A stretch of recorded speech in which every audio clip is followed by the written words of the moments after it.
My family and I enjoy movies, lots of different kinds, but one of the tropes we often see in movies is that moment where the hero has to find an answer. They're wondering and they have a question, and so they're sent off on a quest, usually to find the wise person, the one who can provide the answers. And so they go on this trek to seek out the wise person. And oftentimes we find that wise person to be an older person. If it's an old man or an old woman, often with a staff or a cane.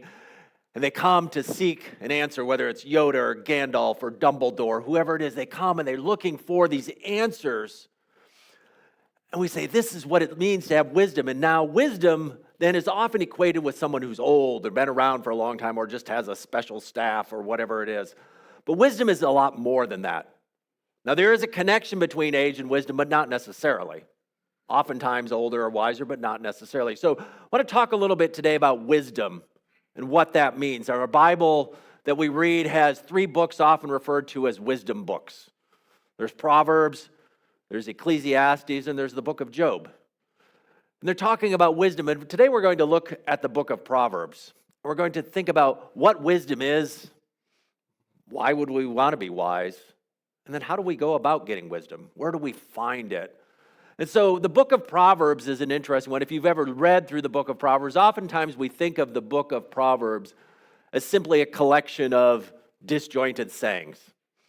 There are a bunch of little phrases, little things that we can kind of put on stickers. We can put them on our refrigerator. We can put them on a magnet. We can have them on our coffee mug. And they're these little short, pithy phrases that kind of catch an idea. And that's not wrong. I mean, there doesn't seem to be often in much of the book of Proverbs, there doesn't seem to be a grand structure to it where you can lay it out, and different scholars have tried to lay it out, but no one's ever really convinced that, oh, here's the structure of it. But there is a big picture frame to it. The book of Proverbs begins, the first 9 chapters are this person, a man talking to his son.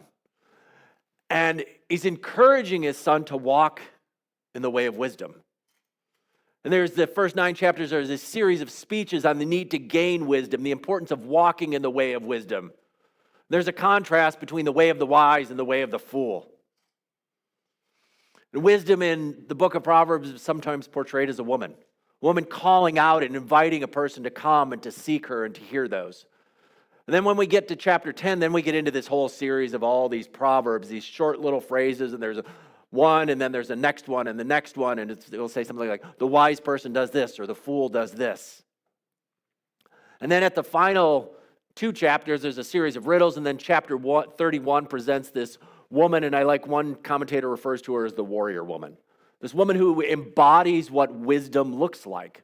In some sense, fills out and does everything that those first chapters have done. So today we're going to look at, what is wisdom? Why do I want it? How do I gain it? And so let's think about, what is wisdom, first of all. And so the book begins, first of all, by telling us the purpose of wisdom. And it starts off this: their purpose, in other words, these proverbs that Solomon is writing, is to teach people wisdom and discipline, to help them understand the insights of the wise. Okay. Their purpose is to teach people to live disciplined and successful lives, to help them do what is right, just, and fair. So the purpose of wisdom, or the purpose of the Proverbs, is to teach wisdom and discipline. How to live a disciplined and successful life, to do what is right and just and fair. And so as we're reading these Proverbs, we're saying, oh, this is what this book is about. It's teaching me how to live. And we certainly have other things in our Bible that talk about it, but this one's geared towards that day-to-day kind of living. And what do we do with things like money, with sex, with power, with business, all these different things? And then we see the benefits of wisdom are spelled out, that you have success, that you live well. When you live wisely, things go well. Now, certainly the books of wisdom don't promise, and we'll come back to this, but they're not a promise, they're a proverb. Because I mentioned there were other wisdom books. One of those is the book of Job. In the book of Job, kind of a short spoiler of it, here's a guy who does everything right and things go really badly for him. So we can't guarantee that these proverbs are following these always turn out exactly, but proverbs in some sense spell out, this is the general way of things. There's a structure to it. So wisdom, if you were to try and define it, I think it's about how to live well. It's about being competent with regard to the realities of life. You know, it's wisdom is You think about how life works, and then you live according to that. So wisdom is this sense of, it's sometimes referred to as street smarts. It's just knowing, like, here's how life works, and that's how I'm going to live according to it. But street smarts can sometimes have the sense of, like, getting by. Wisdom is much deeper than that. It's saying, here's the way God is structured. And so even the book of Proverbs lays out God creating the world with wisdom, as if wisdom is this binding force to all of the universe. It's the structure of the universe. It's the structure of all things. And so when we live according to that, life goes well and we succeed. And then it talks about how we get on that pathway of wisdom. And it says the fear of the Lord is the foundation of true knowledge. Because if we want to be on the path to success, if we want to be on this path of wisdom, which is the choices in the book, remember there's the path of the wise, the path of the fool. One leads to success, one leads to destruction. And so we naturally say, well, I want to be on the path of the wise. So we begin, it says, fear of the Lord is the foundation of true knowledge, but fools despise wisdom and discipline. Or later on in chapter 9, almost the same thing, fear of the Lord is the foundation of wisdom. Knowledge of the Holy One results in good judgment. And I read those two because even though they say almost exactly the same thing, they sort of serve as bookends, one in chapter 1 and one in what we call chapter 9. Remember that first 9 chapters I said was this father talking to his son and saying, this is the way of wisdom. And it's in some sense saying it starts with this, that fear of the Lord is the foundation of wisdom. And it ends with this, fear of the Lord is the foundation of wisdom. In other words, that's the foundation for all of wisdom. You've got to begin there. It's credo. So we begin by asking ourselves then, what is fear of the Lord? It's oftentimes described as simply awe and wonder, and I think that's a helpful thing, but I don't know as that's the best definition, especially when we look at the book of Proverbs. Now, it's certainly not fear like fear of a wild animal or fear of something else. When I hear fear or being afraid of it, I often think of Charlie Brown and Lucy, and there's a great scene in the one where Charlie Brown comes up and he's talking, and Lucy's rattling off all these different things you're afraid of. Like, well, is it agoraphobia, fear of these? Is it arachnophobia? And then finally she says, is it pantophobia? He says, well, what's that? She says, fear of everything. He's like, that's it. And so this fear, that's kind of what we think of as we have fear of things. Some of them are rational, some are irrational. All of us have things we're afraid of. And it may be a fear of spiders, it may be a fear of heights, it may be a fear, and then fear of death. There's all kinds of things we're afraid of. Some a little more rational than others, but there's a sense of fear. But when we talk about fear of the Lord, that's not what we're talking about. We're not talking about this fear of a God who's waiting to pounce on us if we stray from the path of wisdom. I think one of the better ways to think about it is to say fear of the Lord is a respect for God that encourages us to respond in obedience. It's to recognize that God has the path of wisdom. And so the fear of the Lord is to acknowledge, say, God, you know what you're doing, and so I'm going to listen to you. Fear of the Lord is the fear of this personal God. It's walking in instruction of that God. And so it's saying, God knows the way. So that's why I like to think of fear of the Lord as not simply awe or wonder, but a sense of saying, God, you are the one who has the answers. It's a respect to say, God, you are the one who created. God, you are the one who established wisdom. So I'm going to walk in your ways and not in my own. And when we think about fear of the Lord, again, it's the beginning and the end. So I like the way Dominic Hernandez puts it. He says, the Proverbs indicate that we start our respective walks in wisdom by saying yes to the Lord. Those who fear the Lord revere his instruction above and beyond wisdom from any other source. So that's fear of the Lord, saying God's wisdom is higher than any others, and that's what I'm going to listen to above anything else. He says we start our walk down the pathway to wisdom by saying yes. We continue to acquire wisdom by saying yes.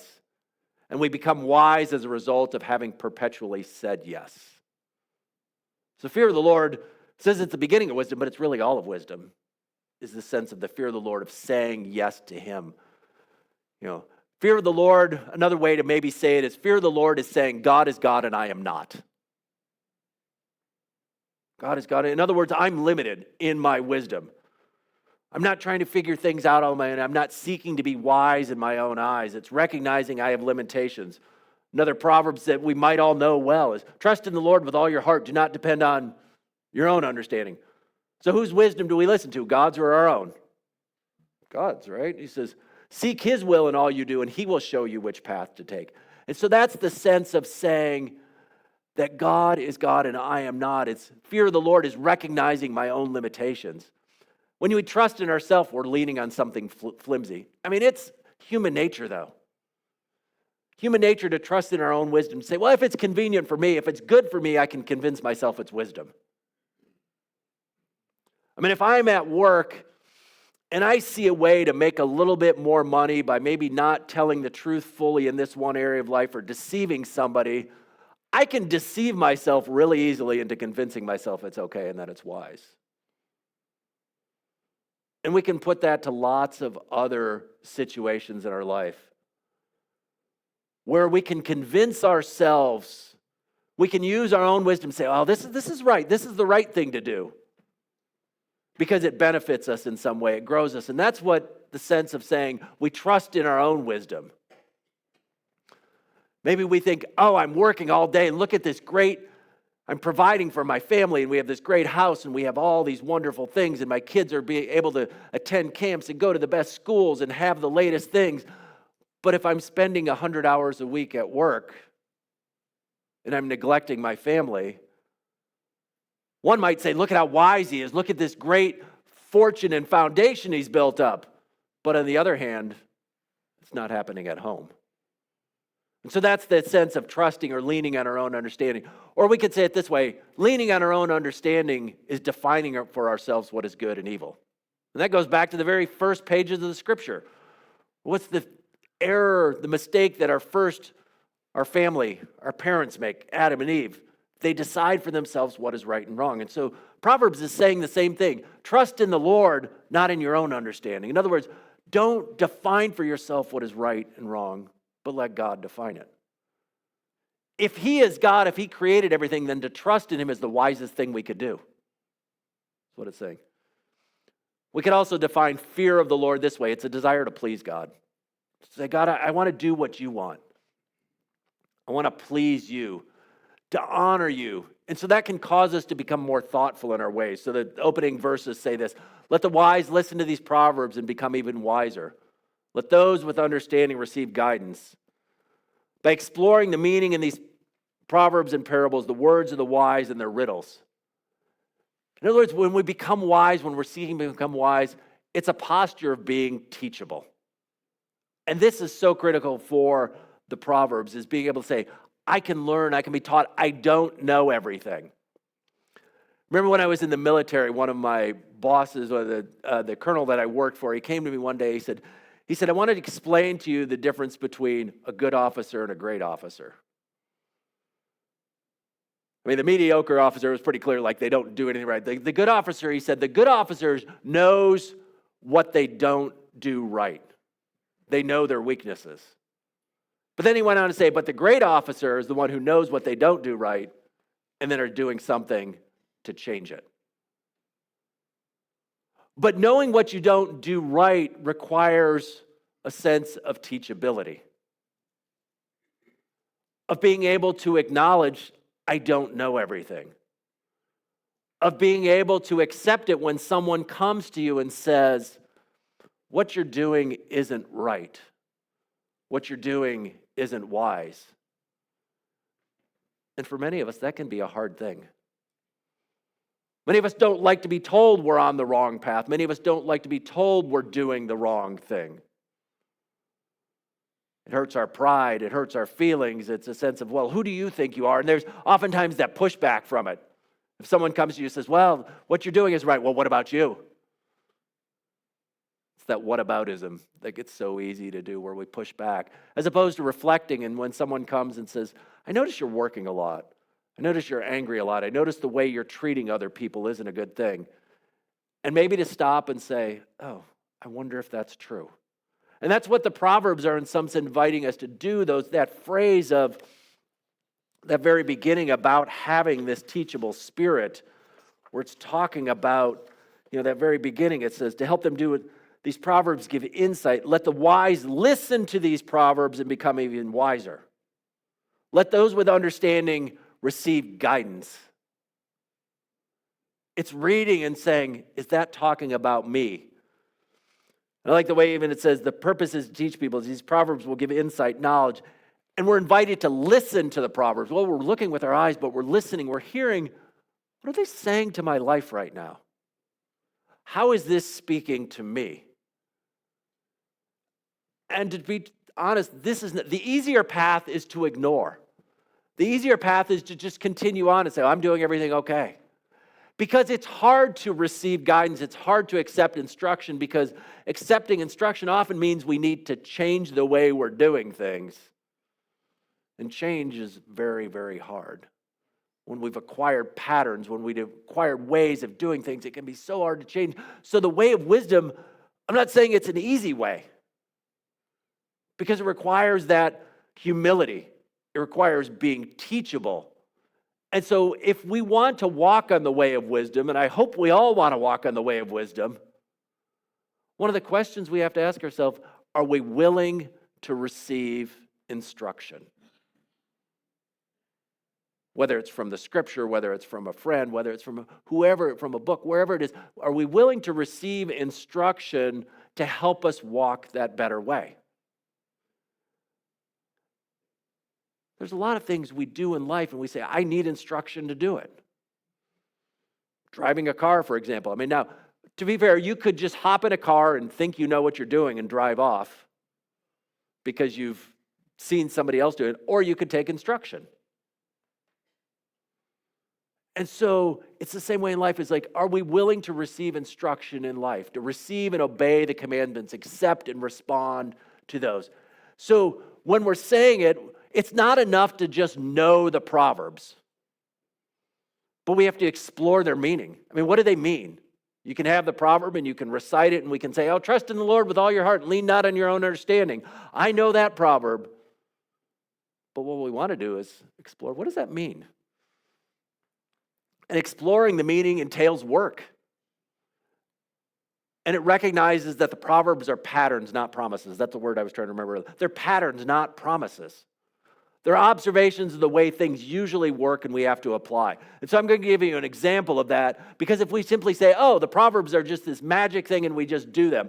So here's Proverbs 26:4. Don't answer the foolish arguments of fools, or you will become as foolish as they are. So if you were to just take this as a rule, and a foolish person, what would you say? Don't answer, right? Until you read the next verse, which says, be sure to answer the foolish arguments of fools, or they will become wise in their own estimation. So if you were just reading along, and I were to give you a quiz, are you supposed to answer the foolish arguments of fools? Yes or no? I don't know. And so what the Proverbs in and of themselves, and I think the writer of Proverbs has put it together, is reminding us by putting those side by side. I don't think Solomon forgot when he wrote the first one and got to the second one and said, oh no, I think it's the other way. I think what Solomon was saying is life is complex. That the Proverbs aren't this magic thing we just tack it on and say, oh, we come to a situation, we say, oh, here's a foolish person giving me a foolish argument. I'm not going to answer that. And the person next to you says, no, you're supposed to answer that. That's what the Bible says. And you say, no, the Bible says don't answer it. Proverbs require wisdom. It requires applying them. It requires thinking about them. And so when we all began with the fear of the Lord, but we're also on our own pathway. Each one of us has a pathway. And so I think what this verse is getting to is a sense of, it's a warning against some sort of mechanical application, where we just say, oh, here's the proverb, here's what I do. It's saying, here's the general patterns of life. I heard one scholar talk about it this way, and it was from a number of years ago, so that the metaphor, the picture he offers might be a little bit dated, because he talks about a pocket full of change. I mean, nobody has a pocket. I mean, most of us don't have a pocket full. But it's like there's lots of coins in your pocket, and depending on the situation, you pull out different ones, right? I mean, you pull out, you're like, oh, well, I need this combination. And so it's knowing what's right for the moment. And the Proverbs can be, in that sense, the same way. There's all these Proverbs, all these different things, and some of them seem to contradict one another. Some of them aren't as clear as others, but it requires wisdom to begin to apply them. And you think, wait a minute, I thought the Proverbs were about wisdom. And that's where this circle goes on of saying, yes, you begin with fear of the Lord, but you gain wisdom as you apply, and you search, and you ask God, and you try and figure out, how do I apply this in the moment? God is saying these are the general patterns of life, but wisdom is saying, how do I use that in this moment? And that's where that teachability comes in, where that learning comes in, because there are those moments as maybe you're dealing with a particular fool, making a foolish argument. And wisdom says, now is this one of those moments where I answer or don't answer? And sometimes you learn by experience. And sometimes you just learn this is the kind of fool you don't answer, or this is the kind of fool you do answer. And other times you say, well, sometimes yes, sometimes no. I studied engineering in college, and I always liked math because math was one of those things where you did a problem and you got an answer, and as long as you did the problem right, you got the right answer. And you could know at the end whether you'd done the problem right if you got the right answer. Life, unfortunately, is not a math problem. Walking the way of wisdom, walking in the fear of the Lord, walking with God is not a math problem. It's not a formula. It's not a vending machine where you simply put in, if I put in the right thing, then I get the right thing out. But life is complicated. Life is difficult and challenging. But it says, in addition to being teachable, so we have to be teachable, we have to be wise and use it, but we're also invited to search for wisdom. And so in chapter 2, it says this, cry out for insight and ask for understanding. Search for them, search for wisdom as you would for silver. Seek them like hidden treasures. Then you will understand what it means to fear the Lord and you will gain knowledge of God. So to cry out, one of the ways to find wisdom is cry out and ask God for wisdom. Later on in the Bible, James, the brother of Jesus, says, if you want wisdom, ask God. Ask God for wisdom. Because if God wants us to walk the way of wisdom, he'll give it when we ask for wisdom. But the thing is, we're searching for wisdom, not just information. I think this is important. We get in the habit of just taking in information. Wisdom and information are not the same thing. Knowledge and education are important, but knowing what to do with that knowledge is what matters. And we can confuse information and knowledge because we live in an information age.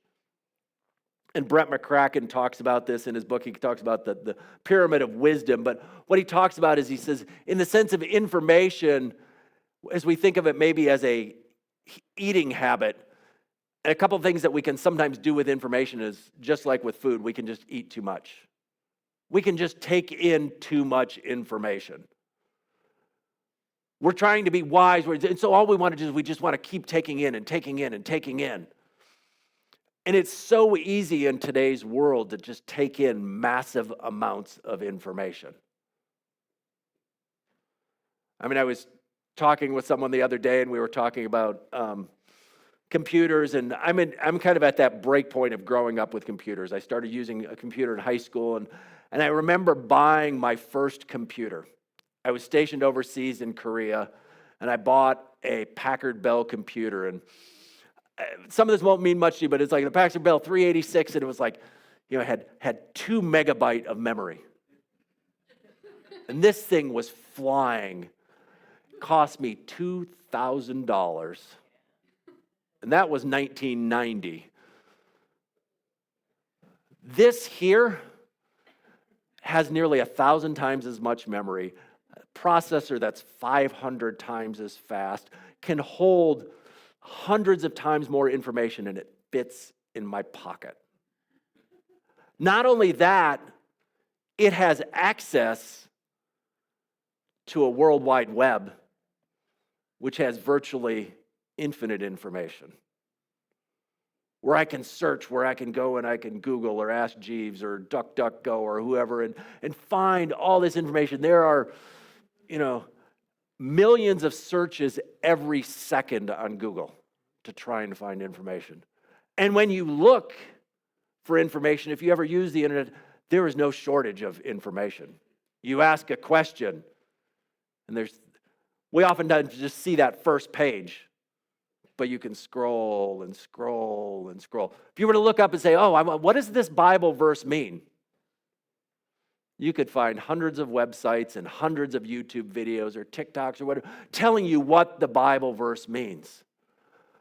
And the thing is, there are no filters to that. It doesn't matter. In order to post that, you don't have to know anything except how to use a computer.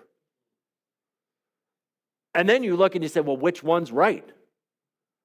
If I look up and say, I'm wondering what this verse means here, and there's 17 videos and they all say something different, what are you doing? And it's as if you're just taking in so much information.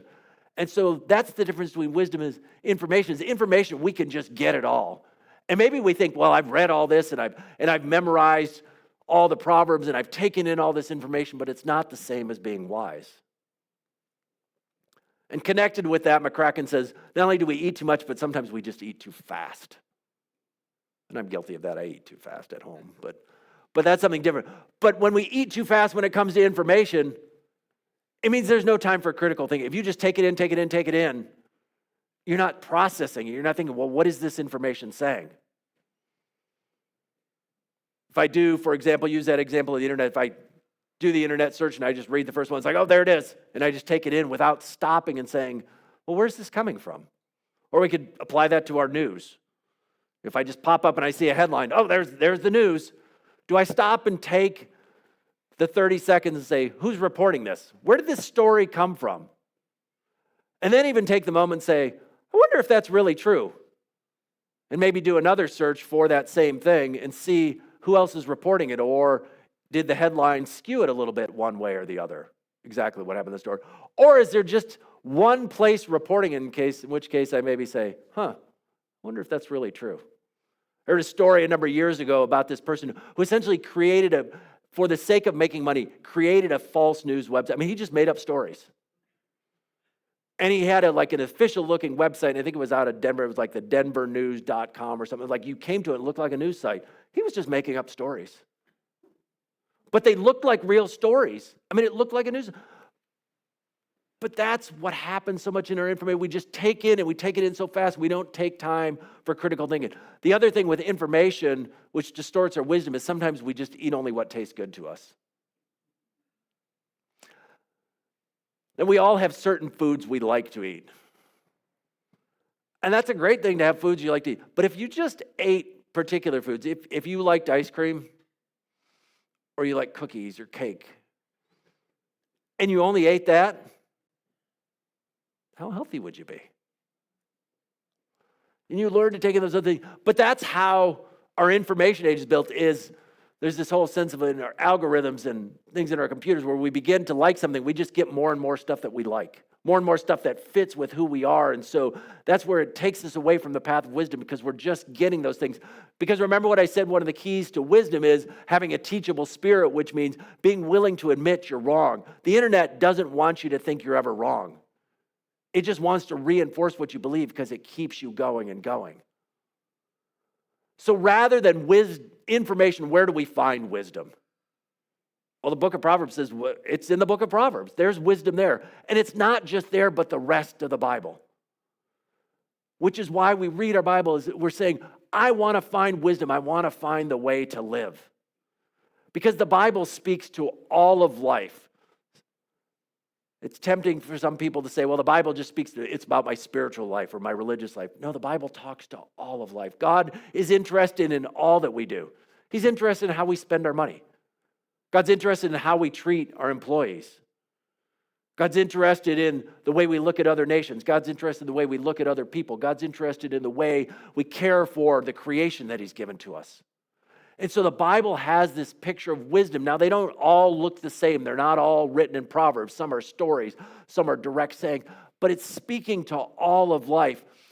And so to be teachable then with the Bible is to allow ourselves to be shaped by the Bible and not just use it. Perhaps you've encountered that person who's really good at quoting the Bible and using the Bible for a particular agenda. Saying, here's what the Bible says about this. Meanwhile, ignoring the 42 other verses that say something different. Remember those 2 verses from Proverbs? Answer a fool, don't answer a fool. If you were to make an argument about just about anything in the world, I could probably find you a Bible verse that supports that argument. But I'm just using the Bible as opposed to the Bible shaping me. And so when we read our Bible, we're saying, God, what are you teaching me? What are you saying to me? Because we all come with our own ideas. We all come with our own beliefs. A lot of those are good. We grow up in church and we hear certain things. We grow up around our family, we hear certain things. And so we read our Bible and we say, oh, see, the Bible supports what I'm saying. But sometimes we have to take a moment and step back and say, is that what it's really saying? And that's why we read the whole thing. We say, what's the big story going on? We value the Bible as a whole, not just a random collection of verses. And so one of the paths of wisdom, one of the sources of wisdom as we cry out to God is God has given us a Bible to read. He's given us a source of wisdom. And so we go to that and we say, God, what are you teaching me? What do you have to say to me? As opposed to, oh, I just got in this argument with a guy. I got to find a verse that tells him why he's wrong. I read something on the internet and it's wrong because here's my Bible verse that I'm going to refute that argument with. As opposed to going to my Bible and saying, God, what do you want to teach me? Where do I need to be shaped? What does it look like for me to live in wisdom? Where am I leaning on my understanding and not on yours, God? Another source of wisdom is the church. Now, I'm going to acknowledge straight up, church can be hard sometimes. And I don't mean just having to sit for an hour and listen to somebody.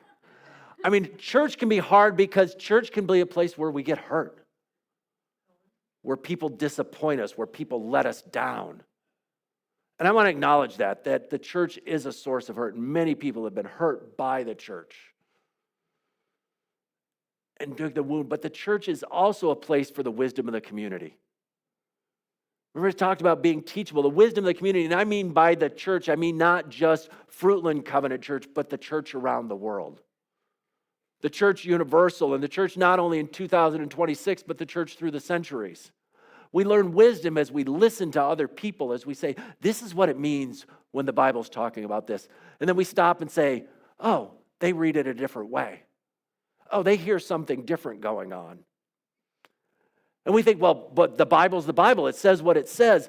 But where we come from and what we do makes a difference. There was an interesting study done, and this doesn't relate directly, but I want you to consider this. There was a study done where they went in, it was just between some Americans and Russians, and they asked the people there who knew the Bible well, they said, tell us the story of the prodigal son. And you know the story, the son the wealth is divided up and he goes off into the land of living. And they say, tell us the story. And they read them the story and they said, now tell us the story back. Interesting thing was, in that story, we'll see if it's true for you too. In that story, and I'm not going to read the whole story. In that story, when the Americans were asked what happened in the story, only 5% of them remembered that there was a famine in the land that caused the young son to be fed by the pigs. People from Russia, it was like 67% brought up that fact and remembered that piece of information in the story. Why? Because they came from different backgrounds. Famines were something more, they were more accustomed to, shortage of food. And so they heard that part of the story. Now, it didn't dramatically necessarily affect how they heard the story, but the point of that illustration, point of him telling you is where we come from, our background causes us to hear things and notice things differently. We pick up little parts of the story. And so a practice I've tried to do is, as I've tried to learn from others, is as I'm reading and going to commentaries and going to studies, is to find commentators who don't look like me. In other words, who aren't white guys from the United States.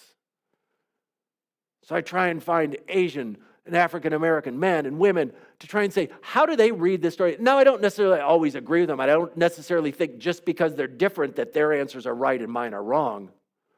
But what's fascinating is to see how someone else can read a story and hear something very different than I do, or have a different perspective. And so the way of wisdom requires the church, because if we just read it all by ourselves, we get one way, which is why it's valuable to have a small group study, to be part of a Bible study, because you all of a sudden realize, like, wait a minute, they hear something different than I do. They have a different idea than I do. And we start to think, okay, which one is the path of wisdom? And maybe it's neither of you. Maybe it's somewhere in between. But as you're in a group with people, as you're reading the Bible together, you're hearing different things. And so it's the church, it's the bigger church, it's hearing those different things of saying, this is the way of wisdom. It's an interpretive community that helps us see our blind spots. It also offers counterformational practices, if you will. We're called to this way of wisdom where we say the way of wisdom where God is my first in my life, which means one of the things we do is we ask ourselves to come together and meet every Sunday, to give up part of our time. And I realize for most of us, there's a lot of things we could be doing on a weekend, a lot of things we could be doing on a Sunday morning. But in some sense, you say, I'm going to walk the way of wisdom. I'm going to do something different by joining together with other people on a Sunday morning. Last thing I want to talk about, last kind of source of wisdom, if you will, is just nature. There are other sources of wisdom, but this is the last one I want to talk about. In some sense, we see God's grandeur and bigness. You can go outside and see nature and just realize how big God is. He's so much bigger. But we can also talk about wisdom in the sense of nature is also our own bodies. And one of the things most of us realize when we consider our own bodies is we are limited. There are a lot of things we can't do. And you think, I just wish I could do, I wish I could fly, I wish I could just run forever, I wish I could do. But I think there's a gift in our limits. And the gift is the one I mentioned earlier, God is God and you are not. In some sense, when we see our limits as a reminder that we don't know everything, that we aren't capable of it, that we are not the creator, we're just a creature. And that's part of the path of wisdom. So as we look at nature, we can see how grand God is. We can go out to the lake or the dunes or the stars above and see God is huge. But then we can also look at ourselves and say, I am not that. God cares infinitely for me, but I am not him. In other words, I don't have all wisdom. I don't have all understanding, so I need to lean on him. So the invitation from God is a path of wisdom. To walk in his ways, and that begins with the fear of the Lord. To acknowledge that he is the one who has the answers. He is the one who knows the right way. And so to not trust in our own abilities, not trust in our understanding, but to turn to him. To not decide for ourselves what is right and wrong, but to turn to him. To recognize he is greatness, he is God, and I am not. To his wisdom and not my own. And to try and please him. And so the invitation is to walk the way of wisdom. Not our own way, but God's way. And even as we come to the communion table is a reminder of our need for wisdom. It's a reminder that we need God. Here we're coming to the table to remind ourselves that we need his forgiveness. We can't forgive ourselves. But it's also, in a sense, that reminder that we are the creature and he's the creator, that we need him. But the communion table is also the reminder that his wisdom is different from ours. Our wisdom would never say we could be saved by someone dying on a cross. Our wisdom would never say that that's what power and glory looks like. But that's the way of wisdom, which is God's, which is so different from ours. So may we walk the way of wisdom and not our own. Amen.